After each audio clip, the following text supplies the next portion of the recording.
अस्सलाम वालेकुम जी, तुसी देख रहे इफ्तिखार अली टीवी ते मैं तोड़ा मेज़बान मोहम्मद इफ्तिखार। मेरे भरा जानते ने हर रोज़ लैते आना मैं किसी ना किसी सारे जानवर की वीडियो। अज सर चोलस्तानी दे विच चोलस्तानी ते फ्रीज़न दे विच वालेकुम अस्सलाम। चोलस्तानी ते फ्रीज़न दे विच क्रॉस हैगी है जनाब गां, उनकी सर लैते आंदी मैं वीडियो। 10 दिन हुए ने गां नूं सूई नूं, किन्ना दुध दे जो भी हिसाब किताब है तुहानूं जानवर दिखाने मालिक दे बकौल सुणांदे जो भी इनका हिसाब किताब है गां का। जानवर इन्हों का अच्छा और प्यारा और खूबसूरत है।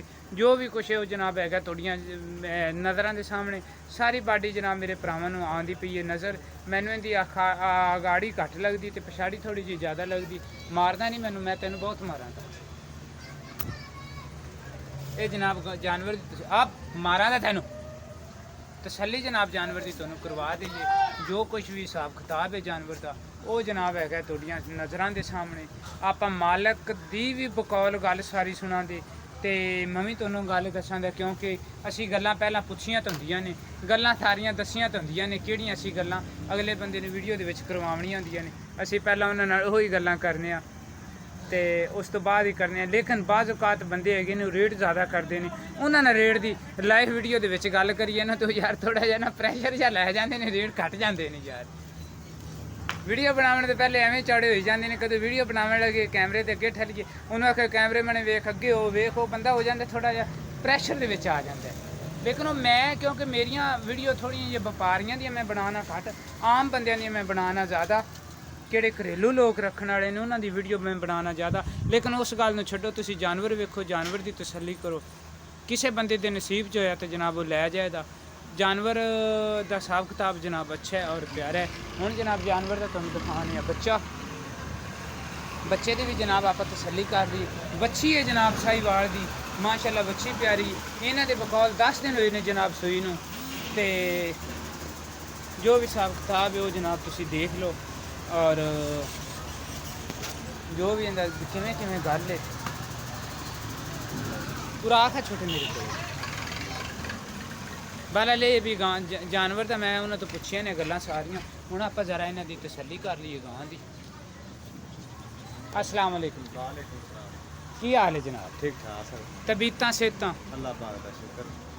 किन्ने दिन होए ने गां सूई? गां सूई नूं हो गए जी तकरीबन 8 तो 10 दिन। 8 तो 10 दिन ते हुण हाज़र वक्त जितने किन्ना दुद्ध? 10 लीटर दुद्ध है। साफी 10 लीटर। 10 लीटर है। अच्छा 10 लीटर जनाब इहदे थल्ले दुद्ध है। मूँह दे विचों? मूँह दे विच चौगी है। मूँह दे विचों चौगी है। हाँ जी। सुआ सूआ दूसरा सूई। चौवन लग्या कोई लत्तां पैर ना मार बिल्कुल सील गां है। किसे बड़ी थण च कोई फुहार छिट्टा? कोई किसी किस्म का भी नहीं, जो कि पसंद कर सकते। प्यार मुहब्बत वाला प्यार मुहब्बत 145। 1,45,000 मेरा भरा मंगी जाता है, पर मैनू रेट जे थोड़ा जिहा ज़्यादा लगे तो घट भी कर ला। वो तो जो कोई आया तो फिर मतलब मुहब्बत कर सकता। अच्छा प्यार मुहब्बत इहदे च होवेगा। रेट तुसीं 1,45,000 कर दिओ, लेकिन 1,45,000 दे विच इहदे नाल तुसीं साडे नाल प्यार मुहब्बत करोगे ते 10 लीटर जनाब साफी सारा दुध है 2 टाइमां दा। हाँ जी। 5 लीटर जनाब एक टाइम का थले दुध है तो आपका 5 तो बल्कि बाद सकता है तो घट नहीं। बस आप घट ही थोड़ा जिहा दसना। 5 लीटर जनाब दुध है जनाब इहदे थले ते रेट की अपनी हो गई। मूँह शूह पुछ लिया आपका यार नंबर भी 0341 70 75 009।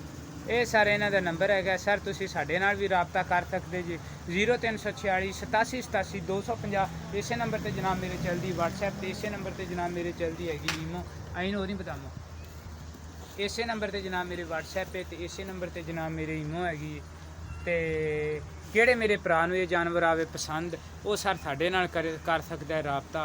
तो किहड़े बंदे दे नसीब च होया जानवर जाना उन्होंने बेशक मेरी वीडियो च विके ते या वैसे इत्थों का कोई व्यापारी लै जाए तो 1,45,000 रुपया रेट है। इहदे विच कोई प्यार मुहब्बत है, कोई दूरों बंदा आवेगा आपां इन्हां तो इन्हां दा किराया करुया बिल्कुल लै ते देआंगे तो कोशिश करांगे आने वाली वीडियो च इस तो अच्छे और साफ सुथरे जानवर ना मिलिए। आपदियां दुआवां च रखें जे याद।